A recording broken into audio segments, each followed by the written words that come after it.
তোমাদের সম্পর্কটা পুরনো হয়ে গেছে, যে কারণের জন্য কিন্তু তোমার পার্টনার তোমার প্রতি আর আগের মতো ইন্টারেস্ট দেখাচ্ছে না, তোমাকে এড়িয়ে চলছে। এক্ষেত্রে তুমি কি করবে?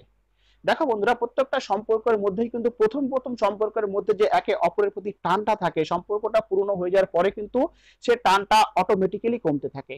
যে কারণের জন্যই কিন্তু সামনের জন প্রায় এই বিষয়ে কমপ্লেন করে থাকে যে তুমি আমাকে আর আগের মতো ভালোবাসো না, তুমি আমাকে আর আগের মতো কেয়ার করো না, তুমি আমাকে আর আগের মতো সময় দাও না। এবার প্রশ্ন হচ্ছে, সে মানুষটা কিন্তু এই কমপ্লেন করার ফলেও কিন্তু তুমি কিন্তু তার এই কথাগুলোকে তেমন গুরুত্ব দাও না, যে জন্যই কিন্তু সামনেকার জনের মনে এই প্রশ্নটা বারবারই জাগে যে কি এমন করব যে কারণের ফলে আমাকে আমার পার্টনার আগের মতোই কেয়ার করবে, আগের মতোই ভালোবাসবে। একটা সময় ছিল যখন তুমি তার সঙ্গে কথা বলার জন্য প্রতিটা মুহূর্ত অপেক্ষার প্রহর গুনতে, তাকে এক নজর দেখার জন্য কিন্তু চাতক পাখির ন্যায় চেয়ে থাকতে। বাট এখন সে সম্পর্কটা এমন একটা জায়গায় চলে এসছে যে তোমার তার প্রতি আর কোনো ইন্টারেস্টই নাই, তোমার তার প্রতি আর সেই ভালোবাসা যেন কোথায় হারিয়ে গেছে। সে ফিল করে তুমি তাকে যেন অবহেলা করো, যে কারণের জন্যই তার মনে এই প্রশ্নগুলো বারবার উঠে দেয়। তো আজকের এই ভিডিওতে আমি তোমাদেরকে এমন কিছু টিপস দেবো, যে টিপসগুলোর মারফত আমি 100% গ্যারেন্টিতে বলতে পারি তোমার পার্টনার তোমাকে আবার আগের মতোই ভালোবাসবে। তোমাদের সম্পর্কটার মধ্যে যে একটা সময় মাধুর্যতা ছিল, সেই মাধুর্যতা 100% ফিরে আসবে। ভিডিওটি সম্পূর্ণ দেখবে, কেননা ভিডিওটি যদি অসম্পূর্ণতার মাধ্যমে তোমরা যদি দেখে থাকো তবে কিন্তু ভিডিওর কিছু বুঝতে পারবে না, আর বুঝতে না পারার ফলে কিন্তু তোমরা এই রেজাল্টটা পাবে না, যে রেজাল্টটা তোমরা আকাঙ্ক্ষা করছো। তাই তোমাদের কাছে আমি আবারও রিকোয়েস্ট করবো ভিডিওটা সম্পূর্ণ দেখবে। আর যদি চ্যানেলটা সাবস্ক্রাইব না করে থাকো তাহলে অবশ্যই চ্যানেলটা সাবস্ক্রাইব করে দিও, ভিডিওটিকে লাইক করে দিও, আর যদি খুবই ভালো লাগে তাহলে অবশ্যই শেয়ার করে দিও। আজকের ভিডিওর নাম্বার 1 পয়েন্ট হচ্ছে, সে বিশ্বাস করে তুমি ইনসিকিউর। সে জানে যে তার জীবনের একমাত্র উদ্দেশ্যই হলো তোমাকে পাওয়া, আর এই বিশ্বাসটা কিন্তু তুমি তাকে অতিরিক্ত ভালোবাসা দেখানোর ফলেই কিন্তু তার মনে জাগিয়েছো। এবার একটা কথা বলি বন্ধুরা, তুমি তাকে ভালোবাসো, তাকে ভালোবাসার জন্য তোমার যা যা করণীয় সবকিছুই করো, বাট এতটাও ভালোবেসে ফেলো না যেন সে এটা বিশ্বাস করে নেয় যে তুমি ইনসিকিউর। এক্ষেত্রে তোমাকে আমি এই সাজেশনটি দিব, তুমি তাকে এটা ফিল করাও যে তুমি ইনসিকিউর নও, তুমি কনফিডেন্ট।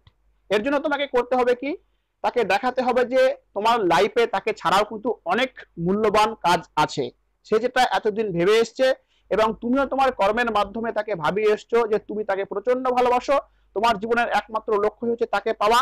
এই ভাবনা থেকে তাকে বের করাতে হবে, এবং তোমাকে এমন কিছু কাজ করাতে হবে যে কাজগুলোর মারফতে সে এটা বিশ্বাস করতে বাধ্য হবে যে হ্যাঁ, তাকে ছাড়াও তোমার জীবনে অনেক বড় উদ্দেশ্য, অনেক বড় লক্ষ্য আছে।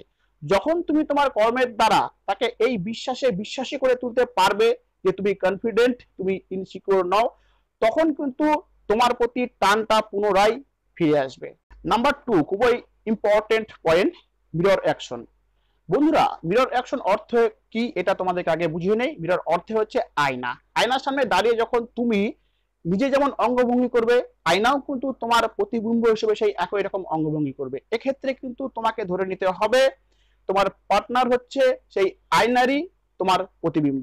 সে তোমার সঙ্গে যেমন ব্যবহার করবে তুমি তেমনই তাকে ব্যবহার রিটার্ন দিবে। যদি সে তোমাকে ভালোবাসে তুমিও তাকে ভালোবাসো, যদি সে তোমাকে ইগনোর করে তুমিও তাকে ইগনোর করো, যদি সে তোমাকে আগের তুলনায় কম কথা বলে ফোনে, তুমিও তাকে আগের তুলনায় কম কথা বলো ফোনে। ফেস টু ফেস দেখা হলে তুমি তোমার সঙ্গে যতটুকু কথা বলবে ততটুকু কথাও কিন্তু তুমি তার সঙ্গে বলো।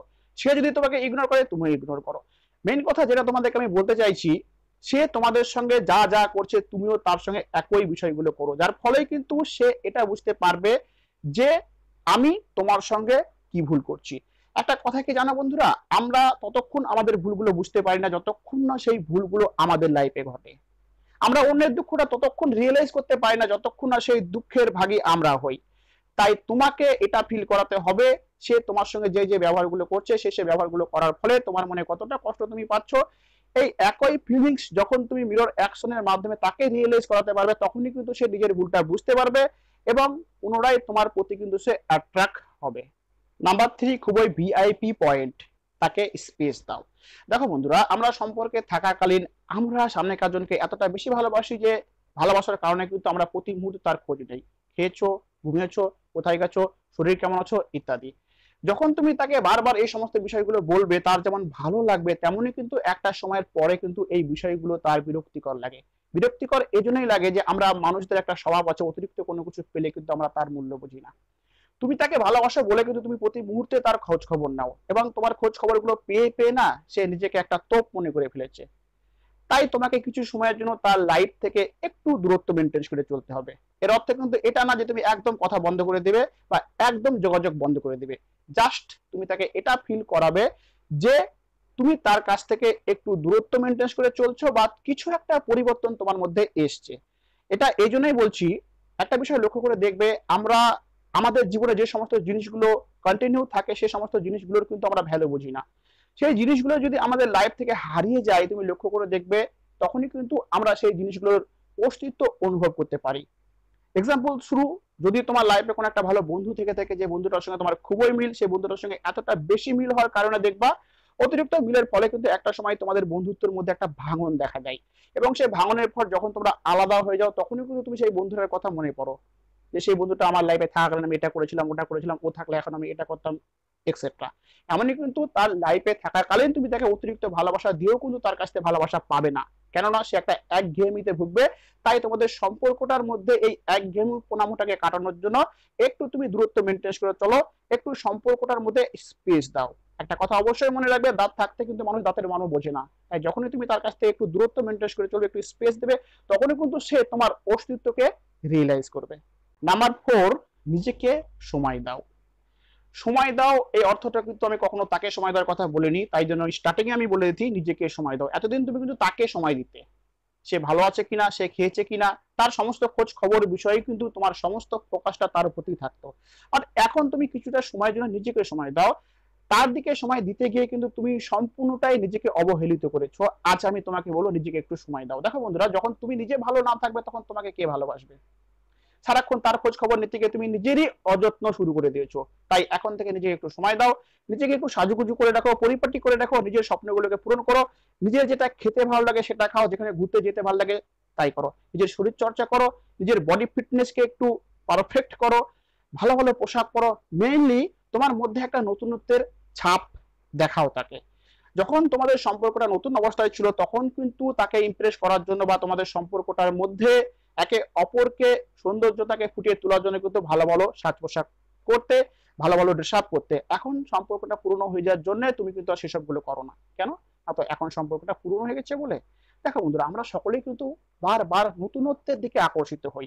তাই নিজের মধ্যে কিছু নতুনত্ব নিয়ে আসো, তুমি আবার আগের মতো নিজেকে ফুটিয়ে তোলার চেষ্টা করো, নিজের শরীরের যত্ন নাও, নিজের সাজ পোশাকের যত্ন নাও, নিজেকে সময় দাও, দেখবে সে পুনরায় তোমার প্রতি নতুন করে প্রেমে পড়বে।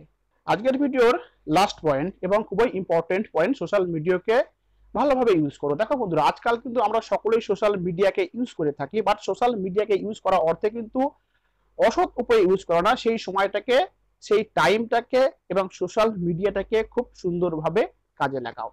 দেখো, তুমি ভালো আছো, তুমি কোথাও ঘুরতে গেছো, তোমার বন্ধুদের সঙ্গে আড্ডা মারছো, তুমি ভালো কোনো খাবার খাচ্ছ, মেইনলি তুমি তোমার হ্যাপি মুভমেন্টের ছবিগুলোতে ফেসবুকে আপলোড করো, তাকে দেখানোর জন্য নয়।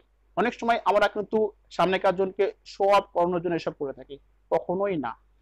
তুমি ভালো আছো, সুতরাং তোমার ভালো থাকার ছবিগুলো যখন তুমি সোশ্যাল মিডিয়ায় আপলোড করবে, তোমার নিজের তো ভালো লাগবেই, পাশাপাশি তোমার শুভাকাঙ্ক্ষী যারা তোমার ভালো চাই তারাও কিন্তু তোমার এই ছবিগুলোকে দেখে ভালো বলবে। এবার নিজের একটা ভালো সময়ের ছবি পোস্ট করলে দেখবে একটা আলাদা রকমের ভালো ফিলিংস কাজ করে। আর যখন তুমি এই সমস্ত বিষয়গুলো করবে তখন সে দেখবে যে তোমাকে সে ইগনোর করছে, তোমাকে সে সময় দিচ্ছে না, পাত্তা দিচ্ছে না, তারপরেও কিন্তু তাকে ছাড়াও তুমি বেশ হ্যাপি আছো, তাকে ছাড়াও তুমি বেশ ভালো আছো, এবং সেই ভালো থাকার ছবিগুলোই কিন্তু তুমি সোশ্যাল মিডিয়ায় পোস্ট করেছো। যে জিনিসগুলো দেখে কিন্তু সে ভাবতে বাধ্য হবে যে আমাকে ছাড়াও এ ভালো থাকতে পারে, কেননা তার মাইন্ডসেটটা কিন্তু এমন হয়ে আছে যে তুমি তাকে ছাড়া ভালো থাকতে পারো না। বাট এক্ষেত্রে কিন্তু তুমি তার মাইন্ডসেটের উল্টে কাজ করছো, যার ফলে কিন্তু সে ভাবতে বাধ্য হবে যে এ তো আমাকে ছাড়াও ভালো আছে, তাহলে কি অন্য কোনো সম্পর্কে জড়িয়ে গেছে, না আমার কাছে দূরত্ব মেনটেন করে চলছে। মেইনলি তার মাথায় কিন্তু তোমার ভালো থাকার ছবিগুলো দেখে কিন্তু নানান রকমের চিন্তা ভাবনা কাজ করবে, যার ফলে কিন্তু সে তোমার প্রতি পুনরায় তোমাকে ভালোবাসতে বাধ্য হবে, তোমার প্রতি পুনরায় অ্যাট্রাক্ট হবেই হবে। তো বন্ধুরা, এই ছিল আজকের ভিডিওতে বলা টিপস গুলোকে ফলো করো, আমি 100% গ্যারেন্টি দিচ্ছি, গ্যারেন্টি রেজাল্ট পাবেই পাবে।